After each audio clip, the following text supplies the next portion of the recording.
The next is the first keynote topic for the day, and the topic is building a resilient workforce.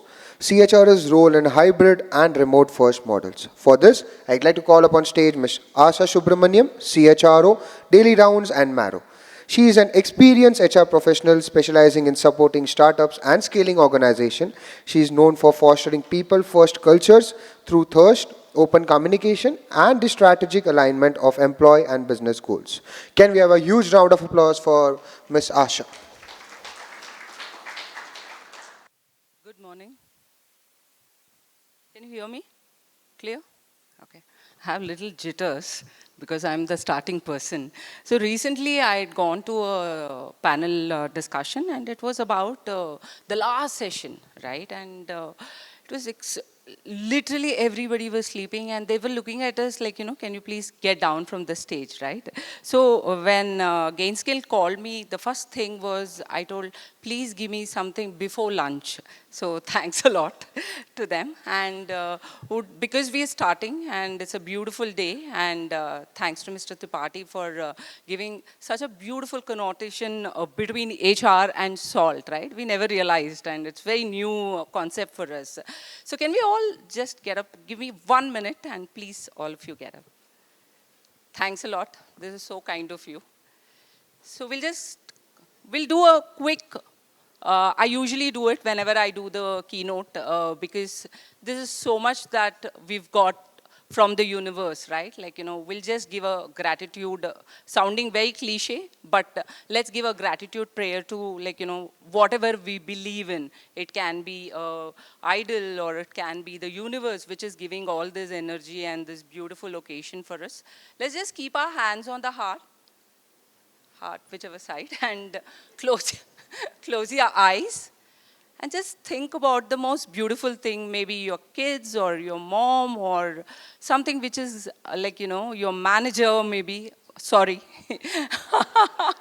Okay, let me leave you with peace for a minute and let's thank all the beautiful things what we have and let's not think about anything negative. Thanks to the God, thanks to parents or whomever you think.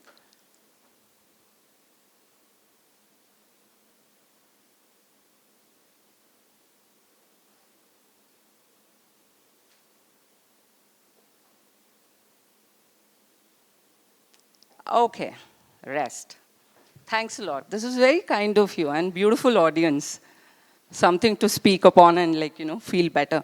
And I've been, year on year, I've been a part of Gainskill and the kind of, kind of topics what they bring to the table is well oiled and really smart and something which is on a solid dynamic space, right? Let's look at this.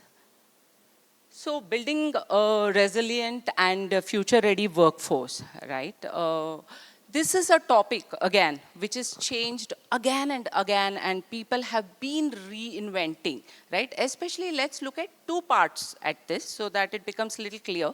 And I'll try to finish it in next 10 to 12 minutes, not like, going beyond that. I've got 20 minutes, probably, if in case we want to discuss on any points, it would be great so that it's not a monologue.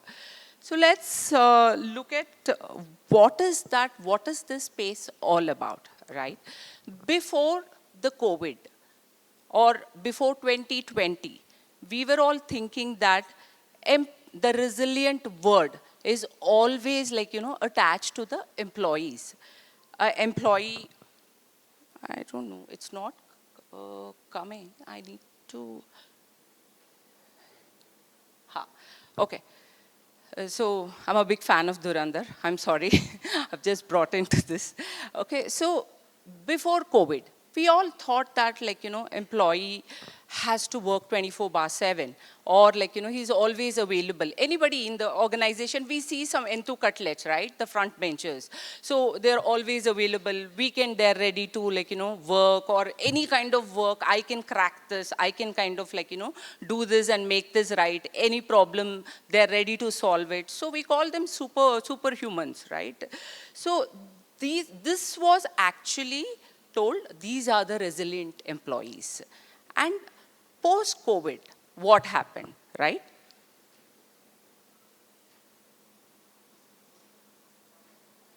Okay. So those employees, whoever we thought superheroes, we started like, whenever they burn out or whenever they are not available, immediately as managers, I'm sure all of us are managers over here, right? And we used to feel that, yeah, this guy has lost his like, fun. There is like, he's not interested anymore. The zing is gone, right? But we never realized that the problem is not with the employee. The problem is somewhere else. And post-COVID, we started looking at the gaps and we started realizing where are we as managers or organization, where are we going wrong, right? Recently, I was working so I work with a lot of startups. This was a fintech organization and this is about 400 people are working and it's about 4.5 year old.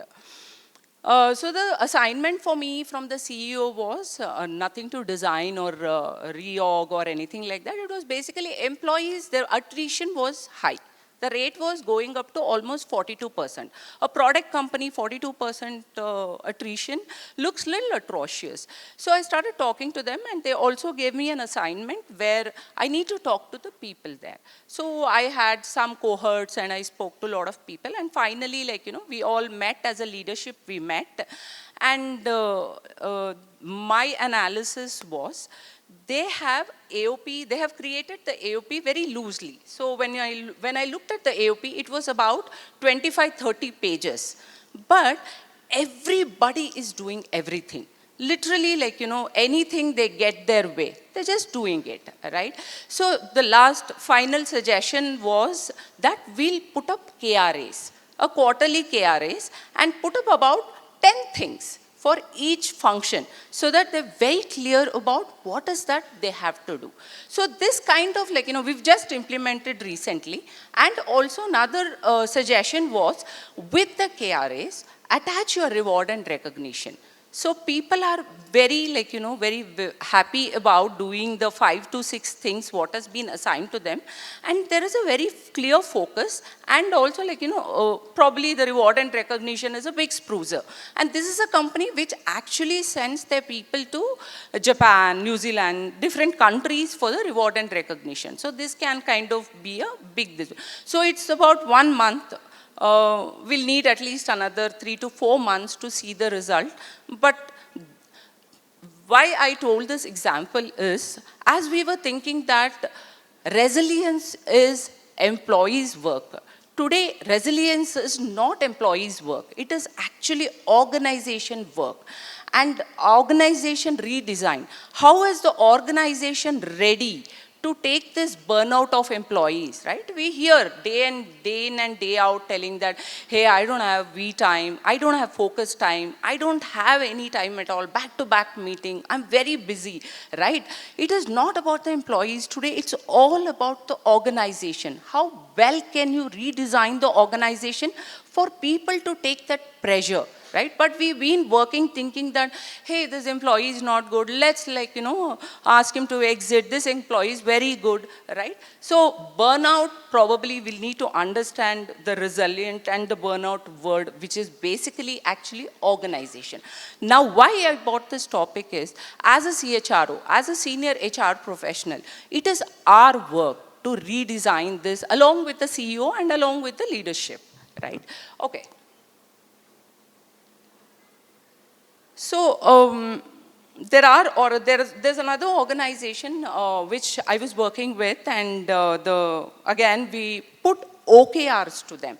The OKRs worked wonders for them. The KRAs, OKRs. Why I'm specifying this so much is this has time and again it has actually worked because we give a lot of focus. People get a lot of focus. What is that what they have to do? What is that they should not do?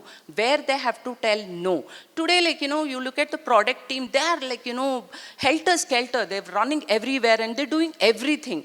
Yeah, this has to be done, Asha. This has to be done, right? But when there is a KRA, when there is a OKR, it's a very clear focus thing for them that these are the 5 things what I have to do. So the topic is pretty vast. So I've just taken about 3 things which we can quickly deal with.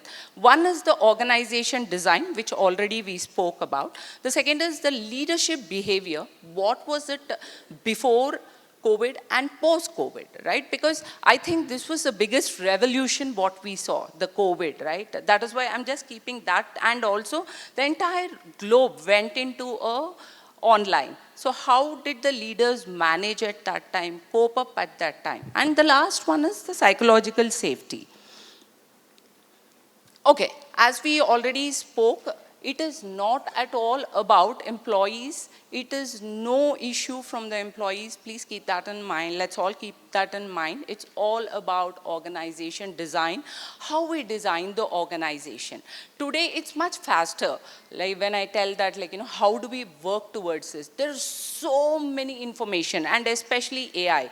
If you ask me, I used to take at least 2 to 3 hours to make my PPTs. Whenever I used to go for a presentation, especially for colleges, it used to be much more challenging because over here you understand the language. But in colleges, it's very difficult for us to make them understand. So the research used to be much more.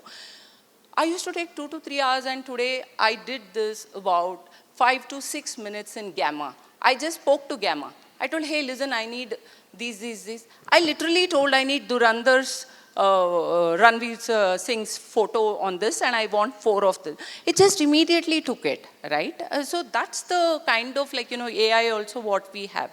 So again, when I tell we'll need to build the robust system for people to come and start working in it and prove that they're also resilient along with the organization.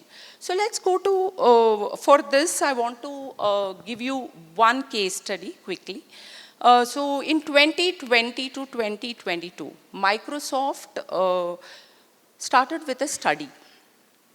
The study was, it came from Microsoft because they had a better advantage of data. So the data came from Microsoft Teams of all the organizations and Microsoft Viva and also Outlook. Now they started collecting the data, and the data told, again, I'm exhausted, I have back-to-back meeting, I don't have any time. Literally the young mothers started telling they don't have time to nurse the babies and also have their lunch. So I'm sure all of us have gone through that, right? All of our employees have come back and given us, hey, I really don't have time. I'm totally burnt out. A classic case of burnout, right? So what they did, they went back to the whiteboard and they did some studies and they released some studies about this, study index about it. But what a lot of corporates did, they went back and they also went to the boardroom and they started introducing yoga, right? Yoga, online yoga to people, and one-to-one mental health, right? Counseling sessions, and giving little more work to the employees. Again, Microsoft went back and did another study and told, hey, listen, this is again a classic case of burnout. There are 2 to 3 things which you need to do. So one was async meeting. They came out with something called async meeting. So async meeting, when I talk, I have a lot of things about async meeting, and I also started implementing them. It is, there would be no status meeting. There would be no stand-ups. There would be no weekly, the outcome meetings or what is the status. Those kind of things won't be there. But there would be a leaderboard where people start giving their inputs over there and you can just read, right? That is called as an async meeting. Or probably if one of my reportee doesn't have time to come and sit in the meeting or not interested, she can just give me a record and video, send me a video telling that, hey, listen, these are my update. So that they introduced, which at least 40 to 50% of the industry adapted that. And today, if you look at it, a lot of forward-looking organizations don't have any kind of stand-ups, the weekly stand-ups, which are a good burnout, right? Rather than asking, what is that, what you are doing today? Are you online? Are you there? Rather than that, what is the outcome? How much did you ship? the slowly the conversation started transferring into that. So the async meeting became very, very important. Okay, going to the second pillar, right? The shift, leadership, they're always like, we've been leaders and we've had our managers also. And every single day, like, literally when I was an intern, it used to be so much of a pain because Friday, 6 o'clock, I had to get out because I had to go for a party. Every 6 o'clock, I used to go to a, dance club. Now, like, at sharp 6 o'clock, I used to get a one clear message from my manager, a mail telling that we have a meeting, please stay back, right? We've all been that kind of managers, and many of us have been also nice managers also, right? And how has the leadership shifted today?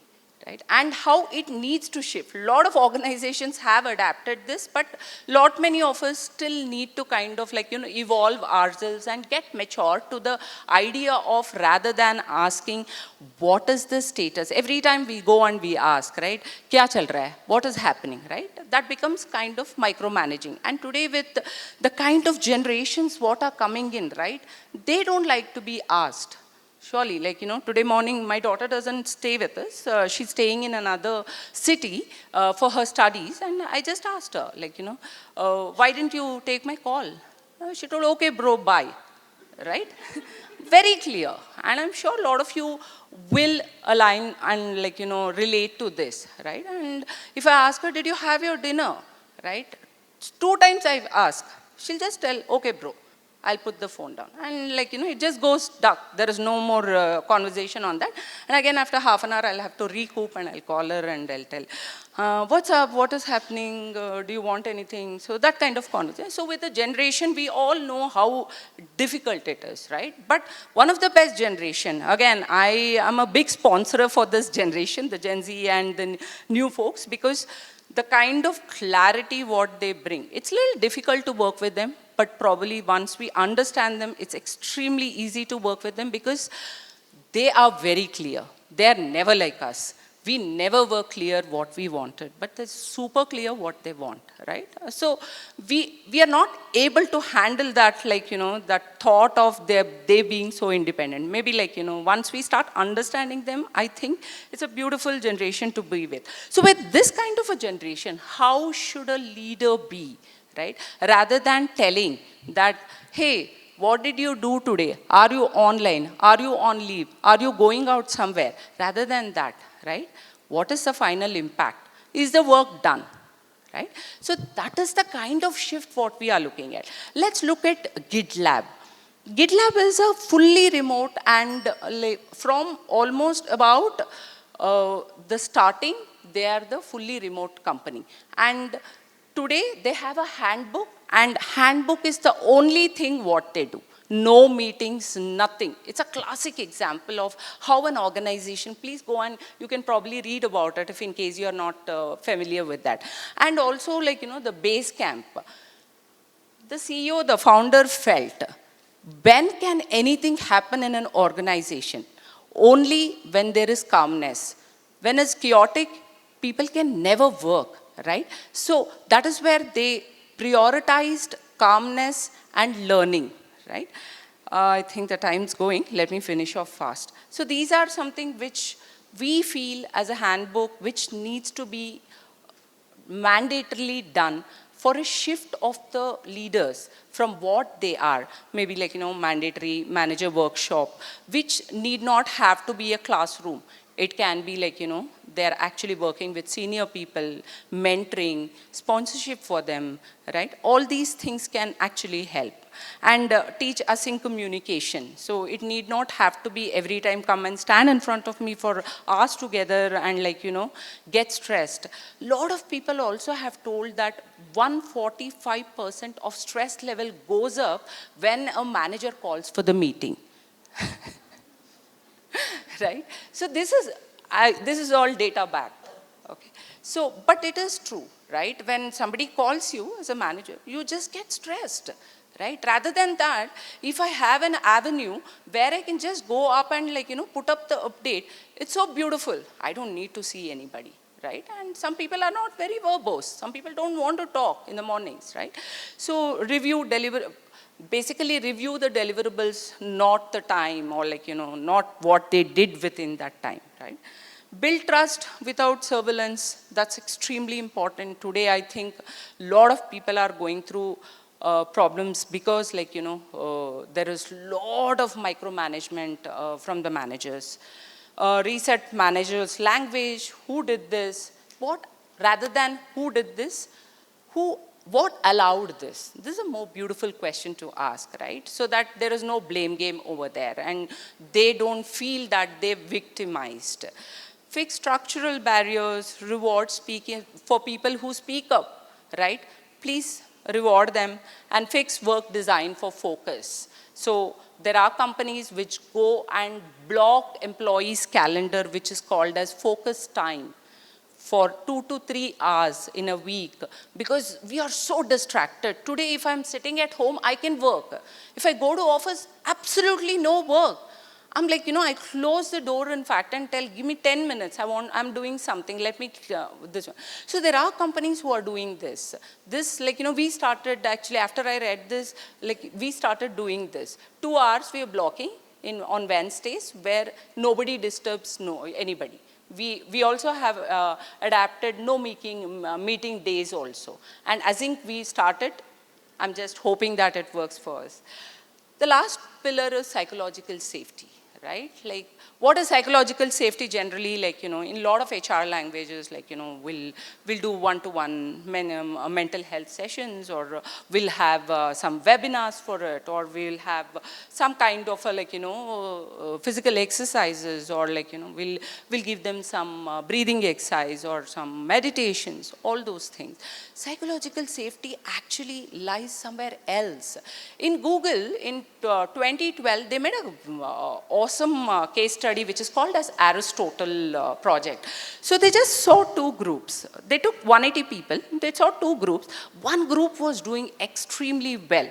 And year on year, these people were doing very well. The other group was not as good as them, right? The impact was very high in the group A.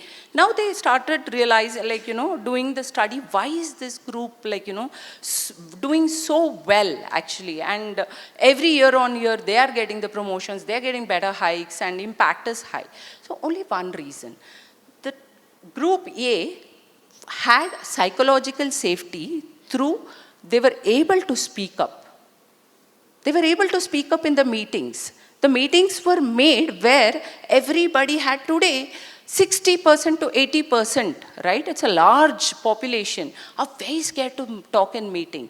They feel that maybe the manager is not going to like, or if they don't like it, they'll tell, ठीक है यार, चलो कर लेते हैं, बाद में देखते हैं, right? Like, we want to please the manager. It can be March month, it can be any month, even non-appraisal time also. Like, you just tell, हाँ, ठीक है, why to get into the issue, right? So, but this particular place showed that psychological safety where people had less meetings, people were allowed to speak, and a reward was actually attached to people who were opening up and speaking their minds, right? So psychological safety, again, is another very, very important thing.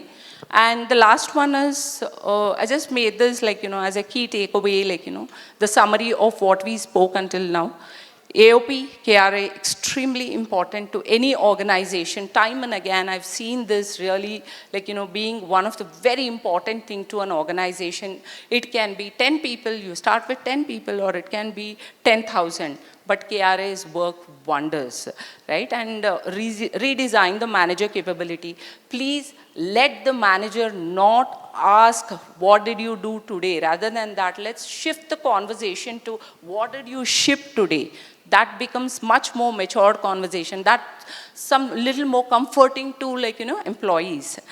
Build psychological safety, protect employee energy. When I tell protect employee energy, in my organization, we don't use more than 60% of employee energy, especially in tech and product, right? So what we do is, how we do is, because through that we get innovation. Through these people we get innovation. So we block times. as like, base camp we saw.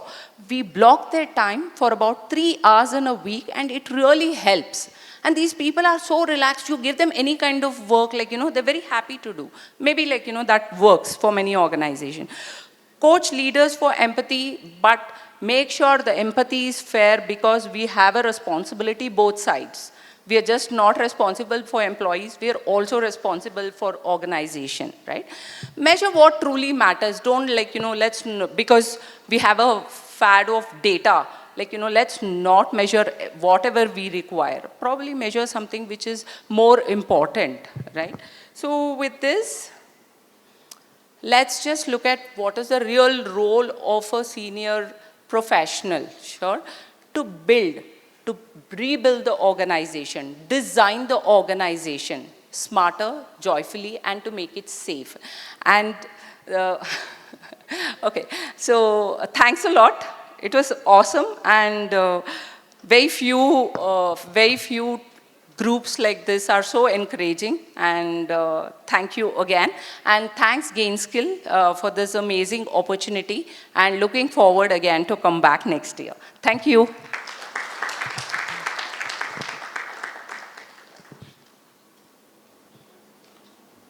Thank you.